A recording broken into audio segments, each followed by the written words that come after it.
Жохлыг шударгаараа шуурхай оройтой оргил цаг мэдээллийн хөтөлбөрийн 21 цагийн мэдээ эхэлж байна.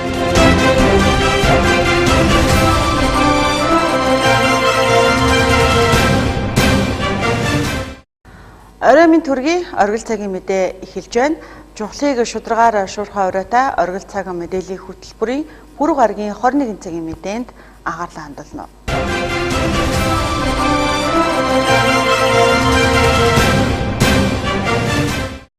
За татврын ерөнхий газраас өмнөх жил буюу 2016 онд худалдаа авалтынхаа нөөтийн 20%-ийг буцааж авч чадаагүй байгаа 110 мянга гаруй иргэдэд боломжийг олгохоор олжээ.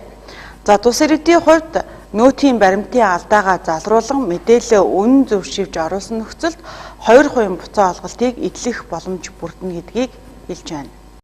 Баримтын алдаатай шийдж оруулсан иргэдийн хувьд нэг бол овог нэрээ латинаар бичиж оруулсан, эсвэл өөрийнхөө овог нэрийг бичсэн мөртлөө хүүхдийнхээ банкны дансыг бичсэн, эргээсний дугаараа буруу оруулсан зэрэгс болж алдаа гарсан байдаг. За одоогийн байдлаар 2016 оны худалдаа авалтын буцаан олголтоо 110 мянга гаруй иргэн авч чадаагүй байна. За энэ нь баримтын алдаатай шийдсэнтэй холбоотой юм. За тэгвэл татрын ерөнхий газар аймгийн татрын хэлтсээс зөвлөж яваагаар 3 дугаар сарын 31-ний шөнийн тэг цагаас урьдчилж иргэд баримтын алдаагаа залруулж шийдсэн нөхцөлд нэмэгдсэн өртгийн албан татрын 2%-ийн буцаан олголтоо эдлэх боломжтой талаар албаны хүн мэдээллээ.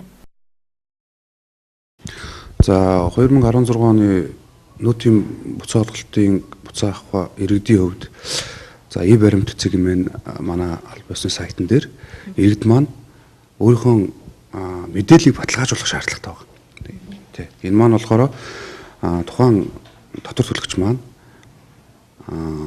овог нэр регистрийн дугаар, за банкны данс, банкны нэр гэх мэт мэдээллүүдээ оруулаг өгөх шалтгаалаад 2% буцаан авалтаа авч чадахгүй байгаа. Тэгээ энийг бол татрын ерөнхий газар болон бусад байгууллагуудаа ярилцж байгаад 3 сарын 31 хүртэл сонгосон байгаа. Тийм учраас 2017 оны 3 сарын 31-ний тэг цаг хүртэл бол ард иргэд татвар төлөгчд маань баримтцэг имэн гэсэн сайт руугаа өөрийн хандх эрхийн дагуу орж мэдээллийг бүрэн баталгаажуулахыг одоо ард иргэдтэй хэлмээр байна. За ингэснээр та 16 оны турш төлсөн нөөтийн худалдаа авалтынхаа 2 хүртэлх хувийг буцаах боломж бүрдэн шүү гэдгийг.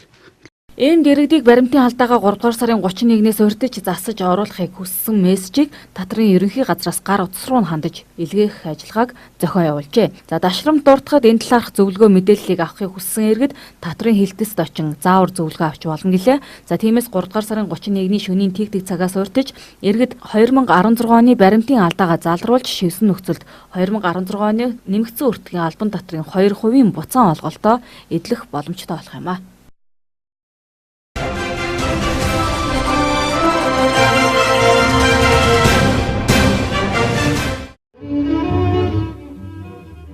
Орхон аймгийн Баян өндөр сум орон нутгийн НБ ТV телевизтэй хамтран төрийн байгууллагын залуучууд оролцсон 11 байгууллагын 12 залуучуудад Монгол ёс заншлаас суралцах малч ухаан, малчин түмний хөдөлмөрийг үзэгчдэд хүргэх зорилготойгоор илгээлтийн эзэд реалити нэвтрүүлгийг бэлтгэн хүргэх гэж байна.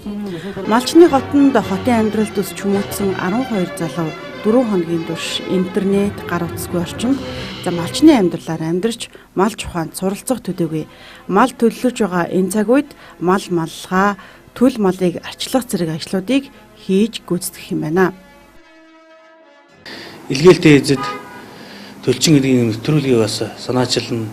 Баян өндөр сумтай хамтран зохион байгуулахлаар бүх бэлтгэл ажлаа хангаад байна. Энэ нэвтрүүлгээс гарах үр дүн болвол хотод өсөж байгаа өр хүүхдүүдэд бид бүхний ирээдүй болсон хүүхэд багчууд маань энэ малтайгаа байгаль дэлхийтэйгээ мөн одоо бидний өв дээдсийн ахуй амьдрал уламжлалтыг одоо амьдралдаа хөвшил болгож авч үлдэх тал дээр их ач холбогдолтой юм нэвтрүүлэг байгаа.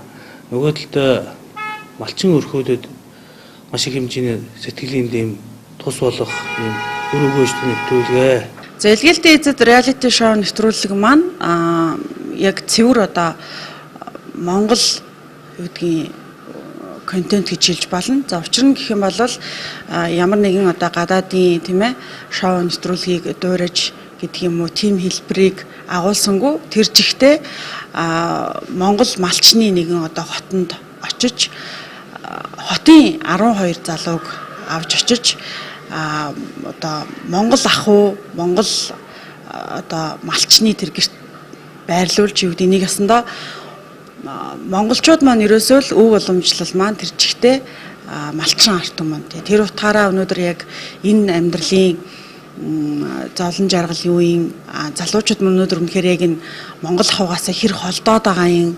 Энийг одоо бас өнөөгийн залуустай ойлгуулж мэдрүүлэх ийм одоо үндсэн том зорилгыг агуулсан байгаа.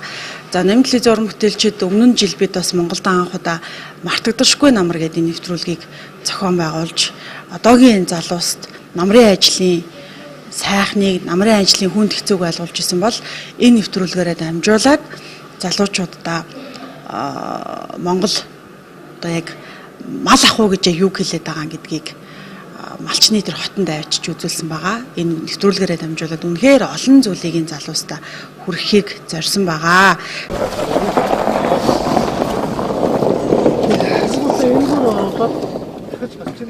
За тус нэвтрүүлэг нь амьд харилцаа багасж мал дээр гарах залуусын тоо багасж байгаа.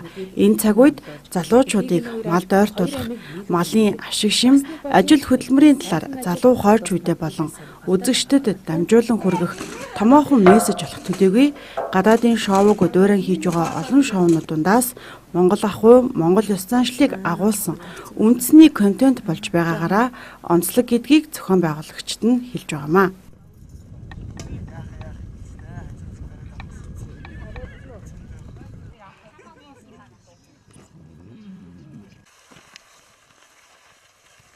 Иргэд олон нийтээс эмийн сангууд нэг төрлийн нэг үйлчилгээтэй эмийг 500-аас 1500 төгрөгийн зөрүүтэй үнд ханштайгаар худалдаалдаг талаарх санал гомдлыг ирүүлдэг. За тэгвэл энэ байдлыг хянд шалгахыг орон нутгийн удирдлагуудад удаадараа хүссэн байна. Тэгвэл эм үйлдвэрлэл нийлүүлэгч улс орон болон тухайн эмийн сангийн эргэлтээс хамаарат харилцан адилгүй үнэтэй байдаг тухай эмийн худалдаа эрхлэгчдийн хувьд хэлж байна. Үнэтэй холбогдуулан утгагүй шалгалтыг зохион байгуулна гэлээ. Өнөөдөр Орхон аймагт 8 эм ханган нийлүүлэх төв 50 эмийн сан ажиллаж байна.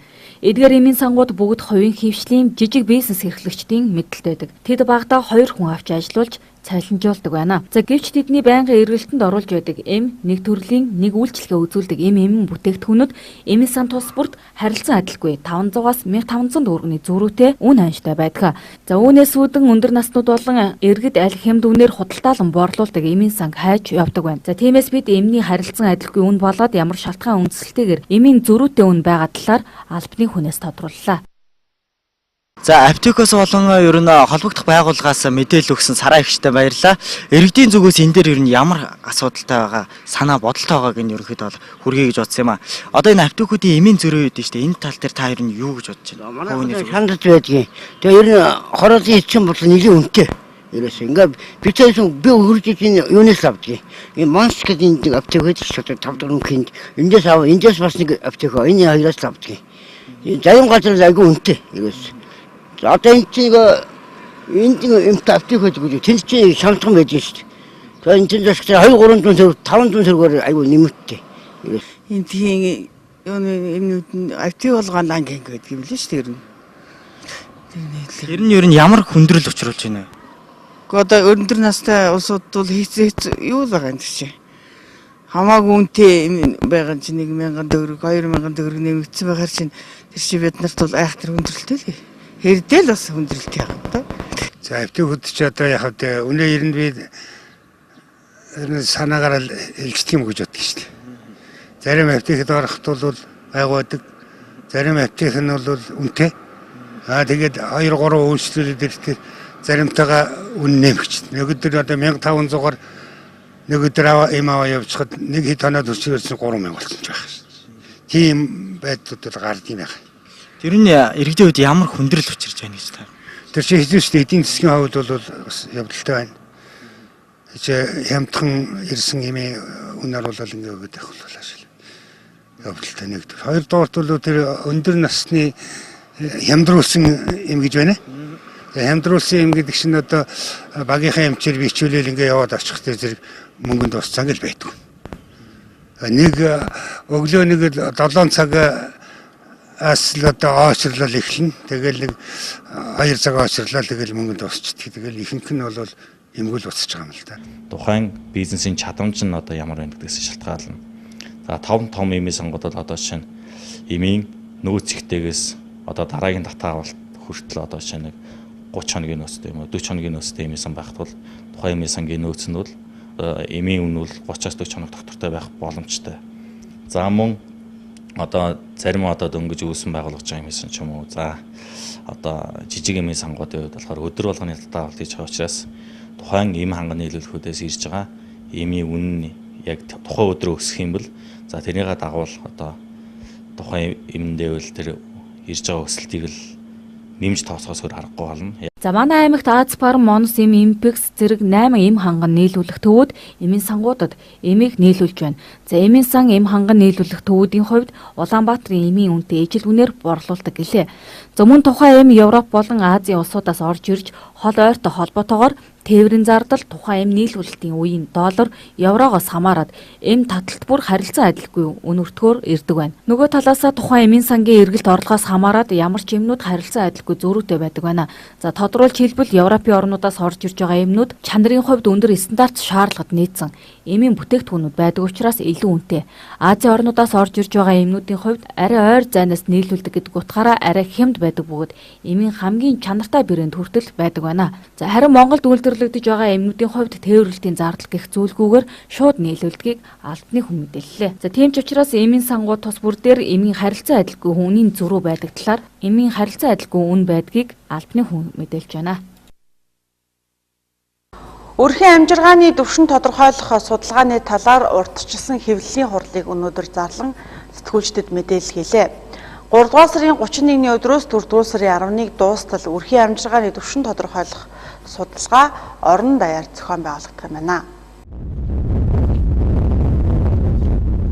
Өрхийн амжиргааны төвшинг тодорхойлох судалгааг засгийн газрын бодлого хөтөлбөрийг нийт хүн амд жигдэх хүртээмжтэй шуурхай хүргэх, боловсрал, эрүүл мэнд, нийгмийн хамгаалал, хөдөлмөр эрхлэлт зэрэг олон салбарт хоорондын уялдаа холбоог сайжруулах, нийгмийн халамжийн тусламж үйлчилгээг зорилтод бүлгэж чиглүүлэх зорилгоор явуулж байгаа юм байна. Аймгийн хэмжээнд 3 дугаар сарын 31-ээс 4 дугаар сарын 11 дуустал өрхийн амжиргааны төвшинг тодорхойлох судалгаа орон даяар явагдах юм байна. Тэгээд одоо цэцлэгтэй одоо хангалттай үед За Монгол Улсын засгийн газраас нийт хүн ам чиглэсэн нийгмийн хамгааллын зохистой бодлогыг хэрэгжүүлэх, за үйлчлэгээ тусламжийг зорилт бүрэг чиглүүлэх, за өрхийн мэдээллийн нэгдсэн санг цаашид олон салбарт нэгэн зэрэг зорилттой үйл ажиллагаанд ашиглах нөхцөлийг бүрдүүлэх, за зорилтыг манай одоо яам хүлээдгийнхээ дагуу энэ оны төвшин өрхийн амжиргааны төвшин тус судалгааг за орон даяар ингээд эхлүүлэхээр бэлтгэл ажиллагаа хангагдаад байна.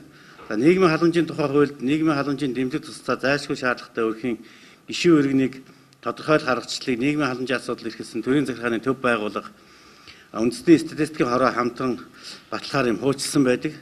За үүний дагуу Монгол Улсын засгийн газрын 2014 оны 404 дугаар тогтоолоор баталсан өрхийн мэдээллийн нэгдсэн санг удирдах ашиглагч журмын 2-3-т өрхийн амжиргааны төвшин тодорхойлох аргачлалыг 3 жил тутамд шинжилнэг заасан байдаг. За энэ ажлын хүрээнд одоо мэдэх хүн энэ судалгааг одоо явуулах гэж байна. За өрхийн амжиргааны төвшин дотоод судалгааг орлогыг орлуулан тооцох аргаар шинээр батлагдсан аргачлалын дагуу за улсын хэмжээнд 2017 оны 3 сарын 31-ээс 4 сарын 11 хүртэл 10 хоног мэдээлэл цуглуулах ажил одоо бүх орон даяар нэгэн зэрэг эхлэх гэж байна.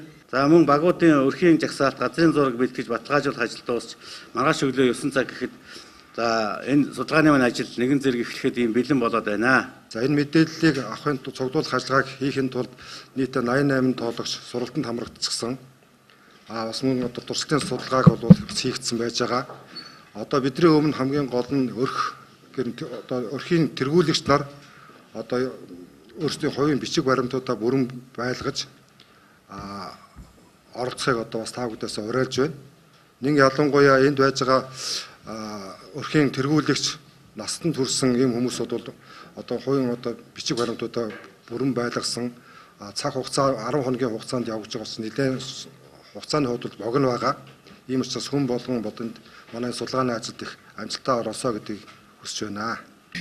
За судалгаа бол богино хугацаанд явагдаж байгаа учраас иргэдэд бол дараах зүйлийг анхааруулмаар байна. Энэ бол судалгааны хугацаанд гэртээ аль болохоор насанд хүрсэн хүнтэй байх, мөн манай ярьцлага авахч болон тоологчийг болоо гэртээ саадгүй нэвтрүүлж судалгаа авах боломж нөхцлөөр хангах, мөн нохоогоо хууж манай судлаачдын аюулгүй байдлыг хангахад бас анхаарах. Тэгээ өрхийн гишүүдийн бичиг баримтаа бол бэлэн байлгах. Тэгээд эзэнгүй айлууданд манай судлаач бол нөгөө өөрийн утасны дугаараа холбогдох зарлал тавих учраас тэр холбогдох утсын дагуу хизээ судалгаа өгөх боломжтой байгаагаа бол эргэж мэдээлэх хэрэгтэй. Тэгээд мөн энэ удаагийн судалгаа бол бусад салбартаа мэдээлэл тулгагдж байгаа учраас нөө иргэд судалгаандаа үнэн зөв мэдээлэл өгөх хэрэгтэй. 11 сарын туршилтын судалгаагаар бол 570 айлаас бол судалгаа авахд 227 айлын өрхийн оноо бодогдсон, 343 айлын оноо бол одоо энэ судалгааны үед дахин өрхөөр зочил судалгааг авахаар байгаа. Энэ 343 айлын судалгаа болохоор иргэд худлаад одоо буруу мэдээлэл өгснөөс учраас бол энэ оноо нь бодогдохгүй хүлээгдэж байгаа. Тийм учраас бол одоо аль болохоор иргэд мэдээлэл үнэн зөв өгөхийг л бол уриалж байна. Одоо бусад салбартаа тулгагдана гэхээр нийгмийн даатгал, улсын бүртгэлийн хэлтс, үндэсний статистикийн хороо, автоэрийн байгууллага зэрэг газартаа бол мэдээлэл тулгагдж байгаа. Тэгэхээр иргэд бол машин, орон сууц, үл хөдлөх хөрөнгө, мөн ажил эрхлэлт, нийгмийн даатгалын шимтгэл зэрэгээ бол үнэн зөв мэдүүлэх хэрэгтэй. Үүнтэй холбогдуулан аймгийн судалгааны ажлыг шуурхай зохион байгуулах аймгийн засаг даргын 2017 оны 3 сарын 7-ны өдрийн 99 тоо захирамжаар 13 хүний бүрэлдэхүүнтэй ажлын хэсэг байгуулагдан ажиллах бөгөөд өрхийн амжиргааны төвшинг тодорхойлох ажлыг засгийн газрын хэрэгжүүлэгч агентлаг хөдөлмөр хадгаламж үйлчилгээний ерөнхий газрын нэгдсэн удирдлага зохион байгуулалтын дор үндэсний газар хилцэн шууд удирдлагаар байгуулагдсан судалгааны баг тус хийж аймгийн өрхийн мэдээллийн нэгдсэн санд хамруулж ажиллахаа хэлсэн юм а. Иргэд үнэн зөв бодтойгоор судалгаагаа өгөх нь эрсдэлгүй гэдгийг мэрэгчлэтнүүд сануулж байлаа. Энэ сарын 14-өөс 28-ны өдрүүдэд Австри улсад дэлхийн тусгай олимп болж өнгөрсөн. Энэ олимпиадад Орхон аймгаас оролцож амжилт гаргасан дасгалжуулагч болон тамирчин аймаг орон нутгийн удирдлагууд өнөөдөр хүндэтгэлийн өргөөнөө хүлээн авч тэдэнд хүндэтгэл үзүүллээ. 4 жил тутамд зохион байгуулагддаг тусгай олимп нь оюуны бэрхшээлтэй хүмүүст спортын уралдаан, тэмцээнээр дамжуулан урам өгөх, бие бэлтрийг нь хөгжүүлэх, тэднийг эрүүл хүмүүстэй адил тэгш хэрэгтэй иргэн гэдгийг олон нийтэд нийгэмд таниулах зорилготой юм а. Энэхүү олимпиад Монгол улсаа төлөөлөн 3 дасгалжуулагчийн хамт 15-аас 21 насны 14 тамирчин гүйлтийн цан, цасны гуталтай гүйлт, заалны бөмбөгтэй хоккейн төрлүүдэд өрсөлдлөө. Орхон аймгаас дасгалжуулагч багш Од гэрлийн хамт явж оролцсон тамирчин ган төмөр гүйлтийн цанын 50 болон 100 метрийн зайд хурд хүчээв. Сорин өрсөлдөж 50 метрийн төрөлд хүрэл медаль, 100 метрийн төрөлд алтан медаль хүртсэн амжилт гаргажээ. Тэднийг Эрдэнэ хотноо хүрэлцэн ирэхэд нь Орхон аймгийн засаг даргын орлогч Бат Жаргал засаг даргын тамгын газрын нийгмийн бодлогын хэлтсийн дарга Бомон сар болон албаны бусад хүмүүс хүлээн авч хүндэтгэл үзүүллээ. Битэрийн хувьд бол гүйлтийн цааны 2 зайд явсан байгаа. Гүйлтийн цааны 50 м, 100 м-тэй дархны хүүхэд манай Орхон аймгийн тамирчин оролцсон байгаа. Ган төмрийн хувьд бол 50 м-ийн зайд 8 орны тамирчинтай оролцсон байгаа. Уралдаа тэгээд Пакистаны тамирчин, Белорусын тамирчинтай пеналд үлдээд 50 м-тэй хүрэл медаль хүртсэн. 100 м-тэй манай тамирчин 12 улсын тамирчинтай гараад тэгээ пеналд нэгд үлдсэн байгаа. Тэгээ Белорусын тамирчин төрүүлж 100 м-т алтан медаль хүртсэн байгаа. Тэгээ битэрийг Австри улсад болгохын тусгай олимпийн тэмцээнд оролцоход засаг даргын тамгын газар Эрдэнэ төлөвлөрийн спорт зохицолбор цархиа цаны баазын хамт олонд маш их талархаж байна. Мөн дэлхийн зүүн олон улсын байгууллагад талархснаа илэрхийлье. Мөн битэрт бас цаны бэлтгэл хийхэд тусалцаа үзүүлж ирсэн цогцлмоо огштой юуны юмд маш их баярлснаа илэрхийлж байна. За мэдээж хөгжлийн бэрхшээлтэй хүмүүс, ер нь хүүхдүүд мэдээж нийгмээс бас нэг жаахан тасархаа байгаад байдаг тий. Тэгээд энэ тал дээр бол би ер нь тийм байх ёсгүй. Хүүхд маань мэдээж ийм байсан ч гэсэн нийгэмтэй харьцаж байх ёстой. Эрүүл сарвал хүүхдүүдтэй хүмүүстэй энэ зэрэгцэж нэгэн одоо сурч хөдөлмөрөх бүх тал дээр нь би бол багаас нь анхаарч ирсэн. Тэгэл тусгай 7 дугаар сургуулийг төгсөөл 10 дугаар ангид оруулаад тэгэл тэр цагаас хойш би энэ хүүхдээ усан спорт, сагс, волейбол, теннис ингээл спортын бүх төрлүүдээр би их төрлүүдээр бас хичээлүүлээд хангард спорт ордонд очиж одоо шууд хилээл би одоо хүүхд маань юм аа. Тэгээ миний хүүхдийг танах одоо авч хичээлүүлээч гэл. Ер нь тэд нар бол одоо маш их сайн хүлээж авдаг. Одоо ч хичээлж байгаа миний хүү. Тэгээд миний хүүг хичээлүүлж байгаа бүх одоо дасгалж байгаагчид нь бүгдэнд нь баярлалаа гэж хэлье. Тэгээ ер нь бол ийм хүүхдтэй эцэг эхч зүүндээ байгаа. Нуугдмал те хүүхдээ гэрээс нь гаргахгүй, хүүхдээ хөгжүүлэхгүй тийм эцэгчүүд байгаа шүү. Тэгэхээр та нар хүүхдээ спортоор ер нь чаддаг юмар нь хичээлүүлээрээ тий. Заавал сурч мэдэх чадахгүй байх юм энэ түлхэх алба байхгүй. Хамгийн гол нь одоо энэ спортын төрөл нээлттэй байна. Тэгээд ямар нэгэн төрлөөр нь хичээлүүлэхэд хүүхэд ер нь ийм амжилтанд хүрдэг юм байна л гэдэг хэлж байна. Тэгээд цааны спорт болвол ер нь 2 жилийн өмнө эхэлсэн. Энэ удаагийн өвлийн олимпиад 107 орны 2700 гаруй тамирчин 3000 гаруй дасгалжуулагч нийт 5000 гаруй хүн оролцсон юм а. За ган төмрийг бэлтгэл сургуультаа хийх олимпиад явж оролцоход аймгийн засаг даргын тамгын газар Эрдэнэт үйлдвэр компани Хангард спорт цогцлбор Сархай цанын бааз дэлхийн 100 олон улсын байгууллага тусалж дэмжлэг үзүүлсэн байна. Ерөнхий боловсролын сургуулийн сурагчдын улирлын амралт эхэлсэнтэй холбогдуулан аймгийн цагдаагийн газарт ирэх дуудлагууд дунд за хүүхдүүд нэгнээдээ хонох нэрийдлэр архитектурлахундаа хэрэглэх за олон хоног хэл сургууй алга болох гэсэн зөрчлүүд ихээхэн ирж байгааг аймгийн цагдаагийн газраас сануулж байна. Орхон аймаг дахь цагдаагийн газраас гудамж талбайд үйлдэгдэж байгаа гэмтэргээс урьдчилан сэргийлэх зорилгоор өмнө нь 2 чиглэлд 2 машинтай 4 албаа хаагч гарч шөнийн тэг 2 цагт буудаг байсан. За энэ нь иргэдийн дуудлагт хугацаа алдаж очих хүртээмжийн асуудалд хүндрэл гардаг байсан. За тэгвэл иргэдээс цагдаагийн байгууллагт хандаж байгаа дуудлага мэдээлэлд хурдан шуурхай очих зорилгоор 3 дугаар сарын 15-ны өдрөөс эхлэн эргүүлийн 5 чиглэлд 5 машинтай хөдөлгөөнд эргүүлийг нэг офицер ахлаж 24 цагийн турш ажиллаж байна. Мөн арх согтууруулахундаа хэрэглэсэн иргэдийг албадан эрүүлжүүлэн саатуулах бус ар гэр асран халдамжлагч нарт хүлээлгэж өгөх ажлыг зохион байгуулж ажиллаж байна. За харин гэмт хэрэг зөрчилд хүүхэд өртөж байгаа байдал нь 2017 он гарсаар 4 хүүхэд хулгайн гэмт хэрэг үйлдэснээр шалгагдж байна. За ялангуяа хичээл сургуулийн амралт эхэлсэнтэй холбоотойгоор хүүхдүүд PC тоглоом болон гадуур дэмий сэлгүүцэх, найз нөхдийн доо хонож байна гэх зэргээр арх согтууруулах ундааны зүйл хэрэглэх, олон хоногоор сураггүй алга болох тохиолдлууд ихсэх хандлагатай байгааг цагдаагийн газраас анхааруулж байна. За гэр бүлийн хүчирхийлэлд өртсөн хүүхдүүд одоо яг он гарснаар цагдаагийн бол бүртгэгдээгүй байна. Гэр бүлийн хүчирхийллийн тухай хууль 2 сараас хойш хэрэгжихсэнтэй холбогдуулаад эрүүгийн хуулинд 120 гэсэн шинээр нэмэлт заалт орсон байна. Энэ эрүүгийн хуулийн 120 гэсэн заалтаар манайх одоо 6 гэмтэр бүртгэгдээ шалгагдаж байна. Эхнээсээ прокурорын хяналтанд шилжигдээд одоо хяналтны шатанд явж байна. Мөн бас захааны ашигын тухай хуулинд 22-ын 1 эсрэг 1 гэсэн зүйл анги шинээр нэмж орсон байна. Энэгээр одоо захааны зөрчил гаргасан гэр бүлийн ахуйрынтэй хүчирхийлэл үйлдсэн 15 иргэнийг сум нутгийн шүүхээр 7-оос 30 хугацаагаар барилгагдсан байна. Эцэг гэх юм бол баг сургууль мужуулагчийн хараа хяналтгүйгээс болж байгаа хүүхдүүд одоо нэгнийдээ хонлоо гэдэг нэрийдлэр одоо удлаа өнөө ярьж гадуур дэмий сэлгүүсж явахдаа бас ПО архитектар согтууруулгын зүйл хэрэглэх бас үйлдэлс баггүйс гарах хандлага бол байна. Иймд одоо эцэгчүүд энэнийг анхаарад хүүхдүүдэд хаана юу хийж явна, хэнтэй явж гин гэдгийг сайн бас хяналтаа сайжруулах хэрэгтэй байна. За ихэвчлэн гэр хороолол, цагаан чулууд, яргуйт, бүрэн бүст, зэст багуудад хүүхдийн холбогдсон гэмт хэрэг зөрчлүүд бүртгэгдэж байна. За мөн амралтын өдөр цаг зав ихтэй асран халамжлагчийн анхааралгүй байдлаас үүсэн гэмт хэрэг зөрчлүүд гарсаар байна. За тиймээс цагдаагийн газраас эцэг их асран халамжлагч нарт хүүхэд гэмт хэрэг зөрчилд өртөж болзошгүй эрсдлээс сэргийлэн хүүхдэд тавих анхаарал хяналтаа сайжруулахыг анхааруулж байна. Автоврын үндэсний төвийн ажилтнуудтай хамтран орон нутгийн хэмжээнд 7 хоногийн хугацаатай гадна талын гэрэлтүүлэг нэртэй тусгай дууд тохиогдсон сэдвчилсэн арга хэмжээг Орхон аймгийн хэмжээнд зохион байгуулж байна. Орон нутгийн төсвийн хөрөнгө оруулалтаар Баян өндөр сумын гэр хороолт 100 удирдлага бүхий 3837 лид гэрэл суйрлуулж гэр хорооллыг бүрэн гэрэлтүүлсэн.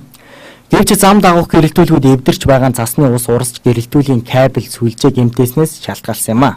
Мөн нөхцөл байдал хүндрэлтэй байгаа багуудад их залуу, говьл, цагаан чулууд багууд байгаа талаар бид иргэдийн энтрээр мэдээлсэн. Орой үеийн цагаар гэрэлтүүлэг муу ажиллаж байгаа учраас зам тээврийн осол гарч болцсохгүй байгаа нь ард иргэдэд хүндрэлтэй байгаамаа. Энэхүү асуудал дээр аймгийн замын цагдаагийн тасаг авто тээврийн үндэсний төвийн ажилтнуудтай хамтран орон нутгийн хэмжээнд 7 хоногийн хугацаатай гадна талын гэрэлтүүлэг тусгай дууд дохио гэсэн сэдвт хэсэгчлсэн арга хэмжээг зохион байгуулж ажиллаж байна. Иймээс одоо манай замын цагдаагийн тасгаас одоо орон нутгийн хэмжээнд 7 хоногийн хугацаатай гадна талын гэрэлтүүлэг хэрэгсэл тусгай дууд дохио гэсэн сэдвт хэсэгчлсэн арга хэмжээг одоо манай замын цагдаагийн тасгаас зохион байгуулж яваад эхлэв байна. Үүнийг одоо авто тээврийн үндэсний төвийн одоо ажилтнуудтай мөн хамтарч ажиллаж байгаа. Одоо стандартын гэрэл мөн биш хэсгийг одоо стандарт одоо тогтоодог одоо тийм багжаар одоо тусгаалсан багжаар одоо хамтарсан тийм онцлогчтойгоор бид нар хамт нэгсэн шалгалтуудыг хийж зохион байгуулж байна. Үүний хүрээнд одоо манай жолооч нар одоо зориултын одоо стандартын бус тийм кесоны өндөр хүчтэй гэрэл хийх мөн ард талдаа ард талдаа одоо янз бүрийн өнгийн одоо ард тал бол улаан гэрэл байх ёстой стандартаараа гэтэл одоо цагаан, шар хөөх одоо ойлгохдохгүй ч одоо тийм өөр өнгийн гэрлүүд мөн одоо бас арын жолоочд ойлгохдохгүй одоо мэдээлэл өгөхгүйгээр тоормсны гэрэл дээр одоо тийм анивчдаг улаан гэрэл хийсэн байх жишээтэй. Иймэрхүү зөрчлүүд бол нэлээд гарч байна. Үүнийг одоо манайх таслан зогсоогч чиглэлээр одоо торгуулийн арга хэмжээг нь бол нэлээд сайн авч байна. Одоо нийтдээ одоо 7 хоногийн хугацаатай эхэлсэн 2 хоногийн өгч байна. Одоо нийтдээ нэг сая 500 орчим төгрөгийн одоо торгуулийг бол хийгдээд байна. Стандартын дагуу энэ гэрлүүдээ хэрэглээч. Тэгвэл одоо бусдын амь нас эрүүл мэндэд бол маш хортогоор ийм нөлөө бүхий байгаа учраас жолооч нар энэ дээр анхаараач гэж бас хэлж байна. Замын хөдөлгөөнд оролцож байгаа жолоочид дөрмийнхээ дагуу соёлж боловсон оролцохоос гадна гэрэлтүүлгээ шилжүүлэх асуудал дээр анхаарах, стандартын бус хурц өнгийн гисаны гэрэл хэрэглэхээс зайлсхийхийг замын цагдаагийн тасгаас анхаарууллаа. Эх сарын 2-ны өдөр болох гэж байгаа ардчилсан намын дотоод сонгуультай холбоотой үйл явдлын мэдээллийг үзэгч танд үргэлжлүүлэн хүргэж байна. Мөн түнчлэн ардчилсан намын гишүүд та бүхнийг дотоод сонгуульд оролцохдоо саналын хуудсан дээрх нэр дэвшигчдийг хэрхэн дугуулах загварыг ардчилсан намын дотоод сонгуулийн хорооноос хүргүүлж байна. Ардчилсан намын гишүүн та дотоод сонгуульд оролцохдоо саналын хуудсан дээрх нэр дэвшигчдийг хэрхэн дугуулахдаа анхаарлаа хандуулна. Та ардчилсан намын үндэсний бодлогын хорооны чөлөөт суудалд 3 хүнийг сонгон өмнөх дуугыг дүүргэж бодно. Хоёрдугаарт үндэсний бодлогын хорооны залуучуудын суудалд 1 хүнийг сонгон өмнөх дуугыг дүүргэн бодно. Гуравдугаарт үндэсний бодлогын хорооны эмэгтэйчүүдийн суудалд нэр дэвшигчдээс 1 хүнийг сонгон өмнөх дуугыг дүүргэж бодно. Харин та аймаг сумын ардчилсан намын даргын сонгуульд нэр дэвшигчдээс дэмжиж 1 хүнийг сонгон өмнөх дуугыг мөн дүүргэж бодох юм а. Харин сумын намын хороонд нэр дэвшигчдийг 4 мандаттай тойрогт 4 хүнийг, 8 мандаттай тойрогт 8 хүнийг сонгон нэрний өмнөх дуугыг дүүргэж бодох юм. Хэрв та илүү дутуу бүгэлсэн тохиолдолд таны санал хүчингүй болно гэдгийг ардчилсан намын хорооноос анхааруулж байна. Орхон аймгийн намын гишүүд та бүхнийг намынхаа ирээдүйн үйл хэрэгт идэвхтэй оролцож дотоод сонгуульд идэх санаачлагта оролцохыг Орхон аймгийн ардчилсан намын хорооноос уриалж байна. Жил бүр 3 дугаар сарын 31-ний өдрийг Дэлхийн эмчнэрийн өдөр болгон тэмдэглэн ирсэн. Энэ өдрийг Монгол улсын хэмжээнд 13 дахь жилдээ тэмдэглэж байна. Энэ хүрээнд Орхон аймгийн бүсэн онцлогоо эмчилгээний төвхийгээд эрүүл мэндийн салбарт ажиллаж байгаа эмт ажиллагчдын хувьд өөрсдийн мэргэжлийнхаа чиг үүргийн хүрээнд олон талт арга хэмжээнүүдийг зохион байгуулан энэ өдрийг тэмдэглэн өнгөрүүлж байна. Дэлхийн олон улсын солигч нарын эрхийг хамгаалах өдрийг угтаж мэнд цэрэн өрхийн эрүүл мэндийн төвд жирэмсэн эхчүүдэд нэран сувилахын тусламж үйлчлэгийг хэрхэн үзүүлэх тухай сургалт цуглаан боллоо.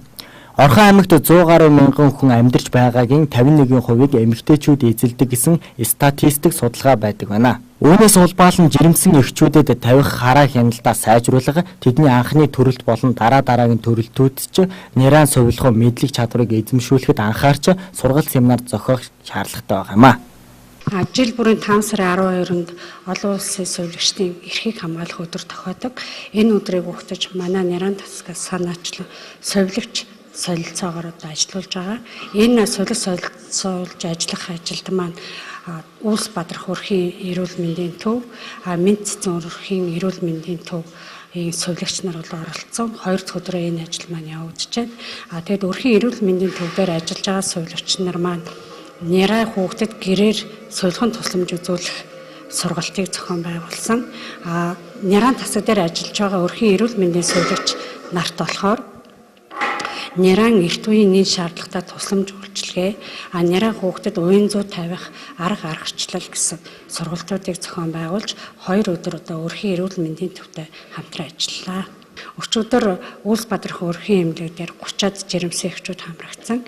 Энд бол 20-од эхчүүд байж байгаа. Ингээд нийт 50 жирэмсэн эхчүүдтэй наран хүүхдийн асраа сувилгаар сургалт явуулж мэдлэг олгох ийм сургалт явуулсанд манай тасаг бол их баяртай байгаа. Энэхүү сургалтанд олон эхчүүд хамрагдсан байсан бөгөөд тэдэнд Наран сувилгын тусламж үйлчилгээг тусгай бэлдсэн презентацийн дагуу зааж зөвлөж харилцан ярилцж байсан юм а. Олон нийтэд үлгэр дуурайлал болохоос олон эхчүүдийг хамарсан энэхүү сургалтыг тогтмол зохион явуулах нь Наран эндэгдэл болон жирэмсэн эхчүүдийн мэдлэг боловсролд аж тусаа өгөх нь дамжиггүй юм а.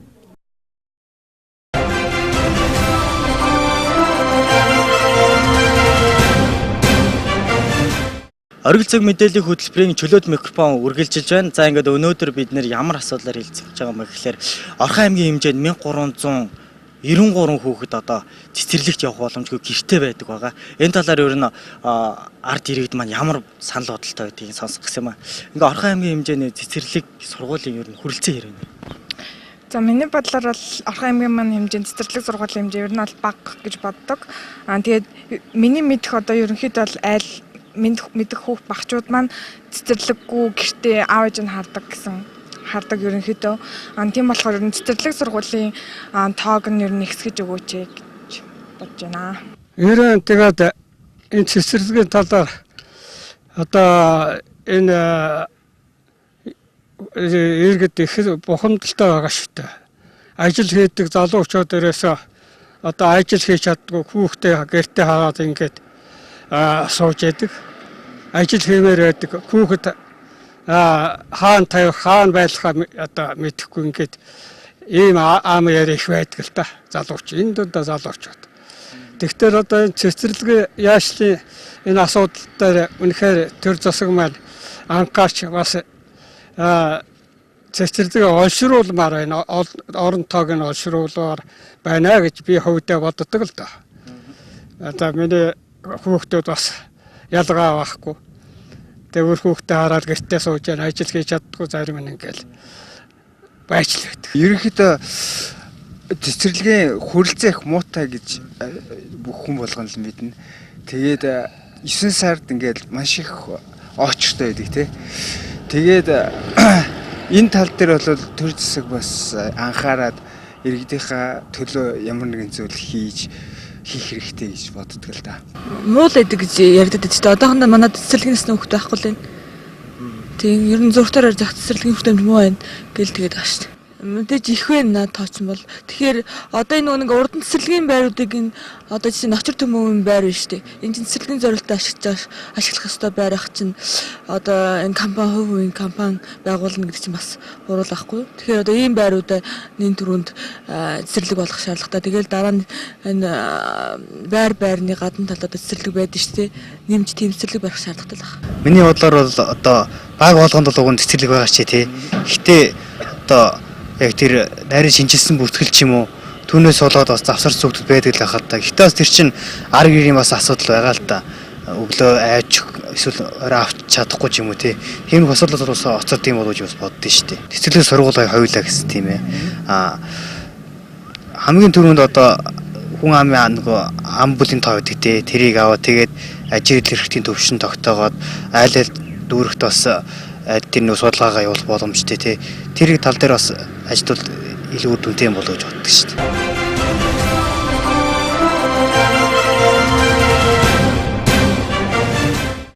Манай намын гишүүд Энэ өнхөө уулзалтаар аймгийн ардчилсан намын хорооны даргын сонгуульд нэр дэвшигчид, ардчилсан намын үндэсний бодлогын хороонд нэр дэвшигчид, за түүнчлэн Баян өндөр сумын намын хорооны даргын сонгуульд нэр дэвшигчид, намын гишүүдтэйгээ нээлттэй уулзалтыг зохион байгуулж, за тэдэнд мөрийн хөтөлбөрөөр танилцуулсан юм а. Энэ үеэр залуучуудаа намдаа элсүүлж шинэ боловсон хүчин бэлтгэх, ахмад наснагуудаа дэмжиж тэдний туршлагыг хойч үедээ өвлүүлэн үлдээх, за эмэгтэй гишүүдийн улс төрийн оролцоог нэмэгдүүлж, шаш чатны намын байгууллагын удирдах албанд ажиллахыг, за дээр нь намын гишүүдийн санал бодлыг сонсдог, түүнийгээ хэрэгжүүлдэг хариуцлагатай, нээлттэй нэгдмэл, эв нэгдлийг эрхэмлэгч намыг бүтээх болно гэж нэр дэвшигчид дуу нэгтэйгээр мэдэгдэж байсан юм а.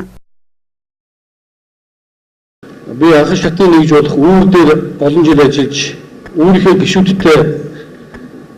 гишүүдийн зовлон жаргалыг байн хуваалцж явдгийн хувьд энэ Орхон аймгийн ардчилсан намын үүрүүдийг чадваржуулах тал дээр онцгой анхаарч ажилланаа. Аймгийн удирдлагууд, сумын удирдлагууд ялт авч ирсэн үүр болоод үүрийн дарга, ялагдал авч ирсэн үүр болоод үүрийн даргад тодорхой хариуцлагыг бас эсвэл урмын эсвэл хариуцлагыг бид нар ноолдуулах байх хэрэгтэй. Нэгдүгээр улс үндэсний эрх ашиг тавиад, хоёрд нам бүлгийн эрх ашиг тавиад, гуравд хувийн эрх ашиг тавьж чадах юм бол бид нар нэг нам болж чадна. Дөрвийн шинжилэлээ хийсэн. Бид гишүүд нь ч дарганч дөрмөө мөрддөг дөрвийн шинжилэлийг та бүхэндээ хүргэж та бүхэнтэйгээ хамтран хэрэгжүүлэх болно. За ингээд аймгийн намын даргал гишүүдээ сайн мэддэг байх ёстой. Мөн намайг удирдахчаас нь туршлагатай байх ёстой. Мөн гишүүдийнхээ эдгэлийг хүлээсэн байх ёстой. Мөн Орхон аймгийн иргэдэд бол одоо буруугаар харагддаггүй ямар нэгэн тендер болгохаа бодлоо хийдэг хөлөгтөлтөнд хэрэггүй тийм байх ёстой гэнэ.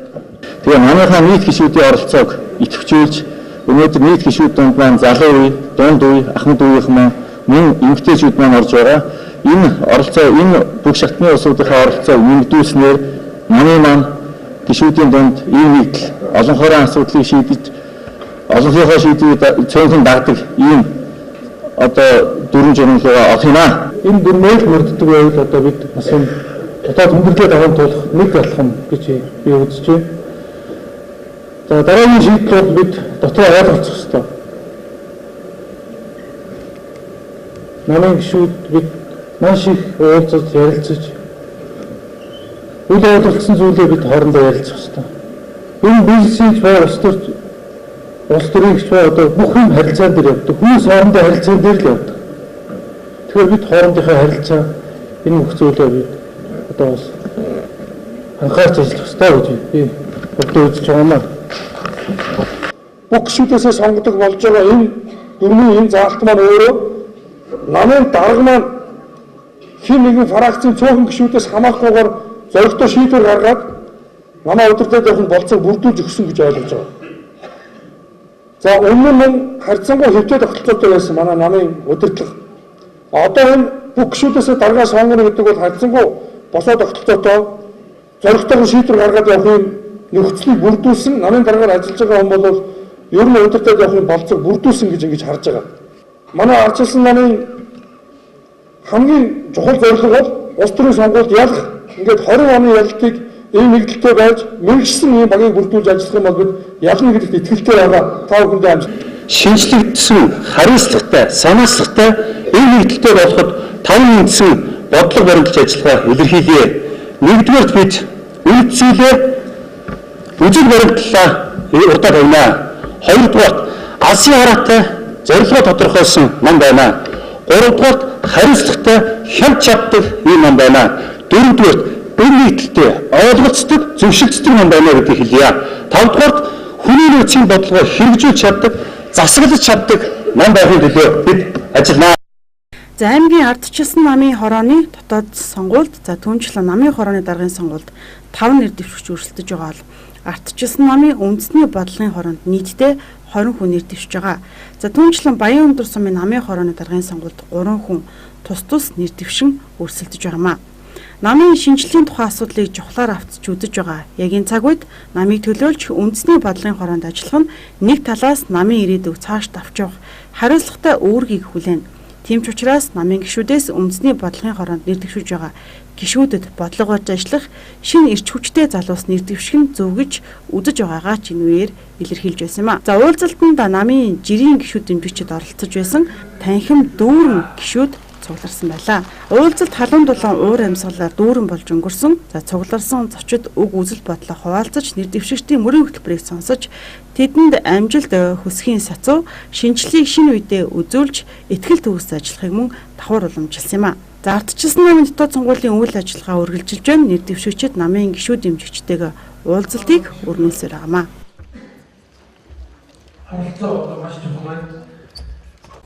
Өөр 21 цагийн мэдээллийн хөтөлбөр өндөрлөж байна. Үзэгч та мэдээллийг дэлгэрүүлэн Эрдэнэтийн инфоцгийн мэн болон NBTV цэгийн мэн сайтаас хүлээн авч үзэх боломжтой юм а. Хөлбөрийн төгсгөлд үзэгч танд энэ өдрийн 20 цагаас маргааш өдрийн 20 цаг хүртэлх хоногийн цагаараа мэдээллийг хүргэж байна.